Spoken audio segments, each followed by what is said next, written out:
Hello everyone, this is Pooja Mahajan from Suryasen Mahavidyalaya, Department of English. Today I am going to discuss a poem from the syllabus of 4th Sem students, that is Ozymandias by B.B. Shelley. Now first we will talk about the literal meaning of the poem. We will read it line by line and then gradually we will move towards the structural and thematic pattern of it. So let's get started.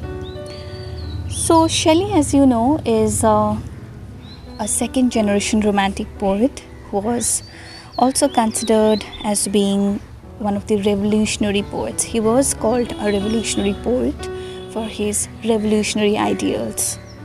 Now this poem, however, is a sonnet, a 14 lines poem which was written in the year 1817. So let's read the poem. I met a traveller from an antique land who said, "To vast and trunkless legs of stone stand in the desert." So the poem begins with a first person narration with the I, and then quickly it shifts to a third person narration. So the speaker of the poem tells us that he has met a traveller who has been to an antique land, and now the traveller is narrating a story from that antique land. So the rest of the poem is actually the narration by this third person speaker, the third person narrator. So the traveller tells us that he has seen two big trunkless legs on the desert, standing on the desert, and near them on the sand, half sunk, a shattered visage lies, whose frown and wrinkled lip and sneer of cold command tell that its sculpture well those passions read, which yet survive, stamped on these lifeless things. So he further informs us that near the legs of this statue, there lies a half-sunk head. So this is the head of the statue. So basically what we find the two legs of the statue left and the head of it, but the body of the statue is missing. So this head of the statue is half-sunk in desert. That means it has been a long time that the statue was made. Okay. And then the narrator also describes the facial expression of the statue.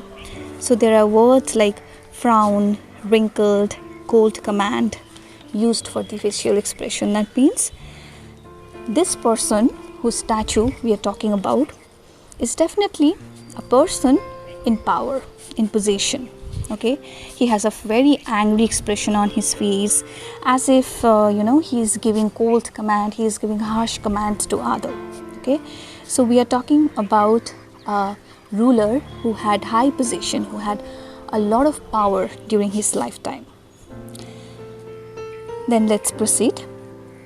So the sculpture, well those passions read. That means the artist, the person who has made the statue of this ruler, that is Ozymandias, he has clearly read these passions on the face of Ozymandias, and he has tried to incorporate these passions as accurately as possible into the statue. So this statue, yet it survives, although in a shattered position. Like we know that the body of the statue is no longer there. It's only few parts that are left. So it has survived, yet stamped on these lifeless things. So not through the person, but through these lifeless things, such as this statue. Okay. The hand that mocked them. Now here the hand means the hands of the sculptor who has made it. Okay. And mock, as you know, mock means to ridicule somebody or something. So as if the sculptor has made the statue not in praise of him, but in order to mock him. Okay. Then, my name is Ozymandias. then we have the line, and on the pedestal these words appear: "My name is Ozymandias, King of Kings. Look on my works, ye mighty, and despair." So on the pedestal, the platform, a small platform on which the statue is actually standing, there is an inscription written by Ozymandias, and it says that his name is Ozymandias and he declares himself as being the king of all kings. That is, he is declaring his supremacy over all. And then he is asking everyone to have a look at his work, and to despair, as if Ozymandias considered himself the most powerful, and he thought that nobody in the world will ever be able to achieve what he has achieved during his lifetime. He was that proud a king. Nothing besides remains round the decay of that colossal wreck. Boundless and bare, the lone and level sands stretch far away.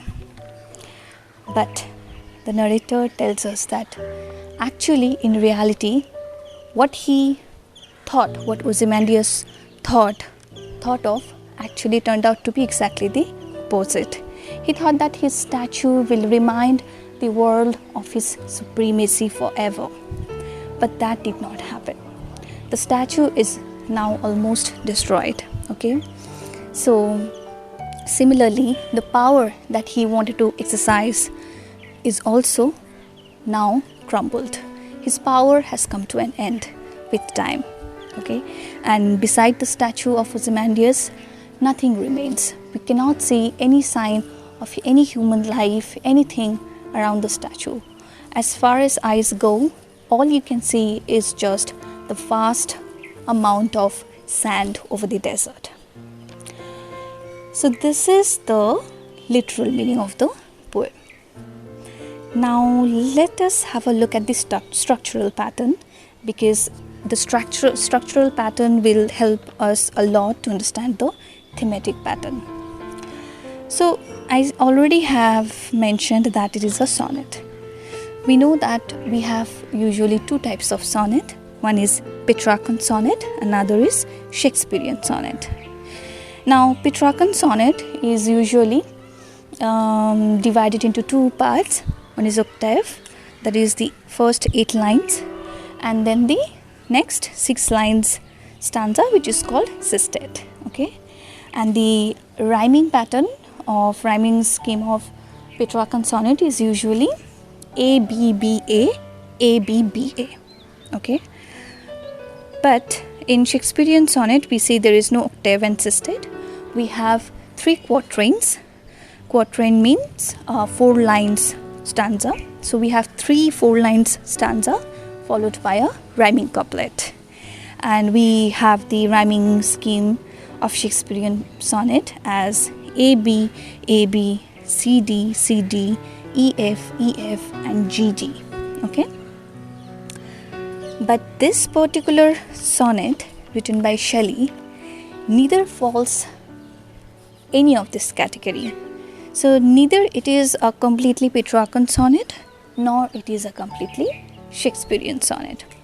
So please have a look at the rhyming scheme of this sonnet.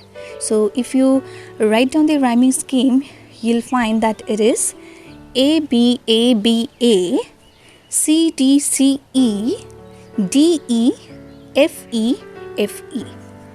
F. So it ends with F.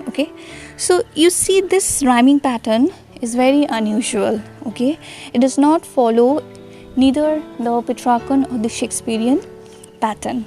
Neither it ends in any rhyming couplet. So it is a very different kind of sonnet that Shelley has written.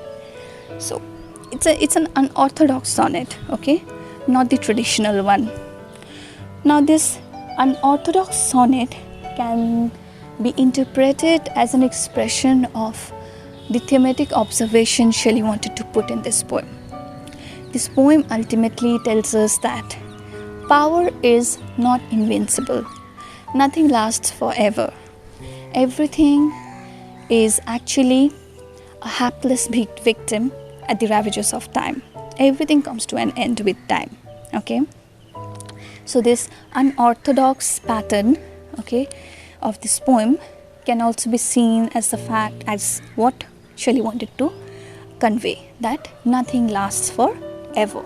Okay, and then let us now that we have looked at the structural pattern, now let us see what are the words, what are the images, symbols Shelley has used in this poem that will help us to understand the theme. Okay, now if you look at the poem, you see there are many negative words found, such as sunk, shattered, frown, wrinkled, sneer, cold command, mocked, lifeless, decay, boundless, bare.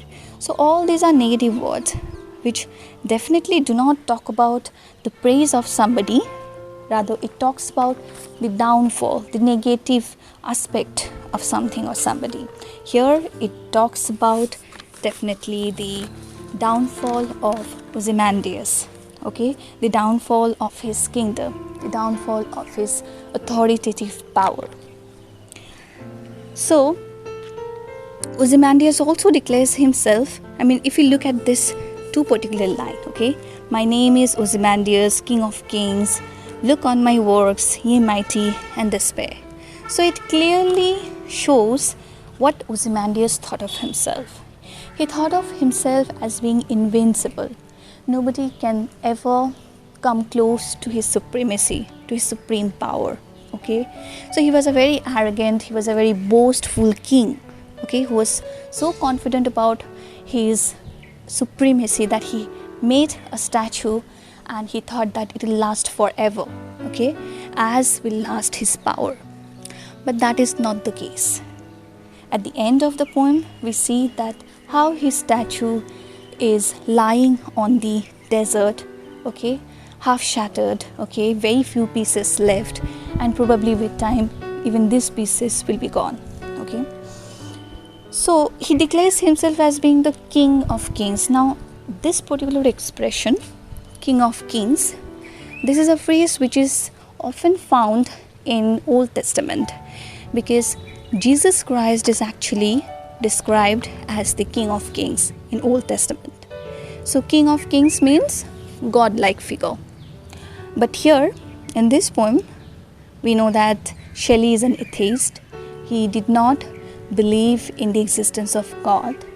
So here Ozymandias is considering himself as being a god-like figure, okay, someone who cannot be defeated. All right, but at the end he is defeated, right? So these are some of the thematic expression. This is the thematic expression of the poem. So the poem actually tells us that no matter how powerful, no matter how tyrannical a king or a ruler is, with time his power is bound to come to an end. Okay, with time his kingdom, his reign is bound to crumble down. Okay, nothing can save his power. Nothing can save them from the ravages of time. Okay, time is that powerful a thing, right? So now Ozymandias can also be this figure, this tyrannical figure that Shelley is talking about in this poem, can also be connected to King George III, who was ruling over the throne of England during Shelley's time. Okay, he was also equally a very strong ruler. Okay, he also fought in many battles just like Ozymandias. He was also a tyrannical figure. Now as for Shelley was very critical of any monarchical, any authoritative power, and he believed that all this monarchical figure will definitely crumble down. Okay, they are not going to last forever. Okay, so this poem is an expression of that belief of Shelley, that power cannot last forever. It will die with time. It will fade away with time, no matter what. So yes, this is the poem by P.B. Shelley, Ozymandias. You can also see that a modern web series called Breaking Bad, okay, which is available in Netflix. There's a series, there's an episode in this web series which is named after Ozymandias, okay, particularly this particular poem of Shelley. So why it is named Ozymandias? Because we see in this episode, which is towards the end of the web series, in this episode the central figure of the story, Mr. Walter White, his drug dealing empire crumbles down in this particular episode. Okay, his empire comes to an end, all his lies are revealed, everybody gets to know about his truth. Okay, so how beautifully the writer of this web series connects the crumbling down of the empire of the central figure with that of Ozymandias. Okay, so you see how literature prevails everywhere, right? So this was a very wonderful reference in a modern day series about the figure of Ozymandias. Now you can also connect Ozymandias, this authoritative figure, with that of Napoleon, who ruled over Europe for many years. Okay, he was also a tyrannical figure. He also fought many battles. He also controlled many parts of Europe during his lifetime. But at the end, we also see Napoleon had to crumble down. Napoleon also had to come to an end. His reign came to an end and he was defeated. Okay, so yes, Ozymandias can be related to any authoritative figure and their eventual downfall. Right? That is what the poem is all about. Time is all powerful, but power is not. Okay, so yes, this was the explanation of the poem Ozymandias. If you have any problem, then you can leave it in the comment box. I'll try to address your issues as much as possible. So I hope you find this video helpful. Okay, and thank you. This and other episodes of Radio EduPods, Radio for Learning, are available on Listen to My Radio app at 6 p.m. from Monday to Friday and at 6 a.m. from Tuesday to Saturday. All episodes are available on Salesian TV YouTube channel. Share, like and subscribe Salesian TV, the ultimate learning resource channel.